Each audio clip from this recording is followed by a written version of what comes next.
Hi friends, welcome back to my channel in English with Vishwa. So today what we are going to discuss is what is the difference between will have been and might have been. So one of my friend asked me to make a video on this because he always gets confused by these two sentences. So that's why he asked me. Um, Without any further ado, let's get started friends. So ఇప్పుడు మీకు ఎగ్జాంపుల్కి చెప్తున్నాను friends, what is the difference between ఈ రెండింటికి మధ్య ఉన్న difference అనేది మీకు చెప్తాను అర్థమయ్యేటట్టు. ఇప్పుడు నేను now it is time around 10 o'clock in the morning. So my brother has just come to me and asked me to go to the tiffin center to bring tiffin for him and me also. So తన కోసం నా కోసం tiffin తీసుకురమ్మని చెప్పాడు. నేనేం చెప్పాను, I will go after half an hour or 1 hour. నేను ఒక గంట తర్వాత కానీ ఒక అరగంట తర్వాత కానీ వెళ్తా అని చెప్పాను. ఆ షాప్ అనేది క్లోజ్ అయిపోతుంది. ఇప్పటికీ 10 అయిపోయింది కదా, 11 గంటలకి క్లోజ్ అయిపోతుంది. టిఫిన్ సెంటర్ అనేది క్లోజ్ అయిపోతుంది అని ఆ టైం కల్లా అది క్లోజ్ అయిపోతుంది. అప్పుడు ఏం యూజ్ చేస్తామంటే ఫ్యూచర్లో ఒక కంప్లీటెడ్ యాక్షన్.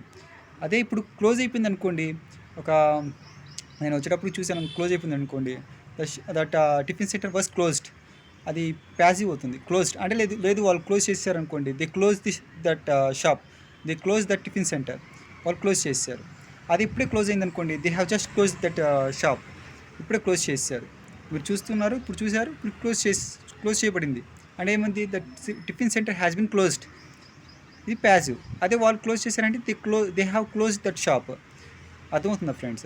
అది ఇప్పుడు ఫ్యూచర్లో ఒక గంట తర్వాత, నేను గంట తర్వాత వెళ్తా అని చెప్పాను, అప్పటికి క్లోజ్ అయిపోతుంది. అది ఆ టైం కల్లా క్లోజ్ అయిపోయి ఉంటుంది, నేను వెళ్ళే టైం కల్లా అని చెప్తున్నాడు. నువ్వు వెళ్ళేటప్పుడు అది క్లోజ్ అయిపోయి ఉంటుంది అంటే ఫ్యూచర్లో ఒక యాక్షన్ కంప్లీటెడ్ అయిపోయి ఉంటుంది. అప్పుడు ఏం చెప్తాం అంటే will have plus V3 will have been that shop, ఇది ప్యాసివ్ అవుతుంది ఫ్రెండ్స్. అదే వాళ్ళు క్లోజ్ చేశారనుకోండి, they will have close that shop by that time, ఆ టైం కల్లా వాళ్ళు క్లోజ్ చేస్తారు. ఇప్పుడు ప్యాసివ్లో చెప్పాల్సి వస్తుంది మనకి ఇక్కడ కంపల్సరీగా. షాప్ అనేది దానికంతా క్లోజ్ అవ్వదు కదా. That tiffin centre will have been closed by that time, ఆ టైం కల్లా అది క్లోజ్ అయ్యి ఉంటుంది. చూడండి ఫ్రెండ్స్, ఈ బాక్స్ యూజ్ చేసి మనం చాలా సెంటెన్స్ అనేది మేక్ చేసాం కదా. ఇప్పుడు మళ్ళీ వీటి మధ్య ఉన్న డిఫరెన్స్ చూద్దాం. Might have been and will have been difference కన్నా సెంటెన్స్ అనేది మేక్ చేద్దాం. ఇప్పుడు నేను ఇక్కడ నుంచున్నాను కదా, ప్రెజెంట్లో మనం నుంచున్నాము, బాక్స్ చూస్తున్నాము.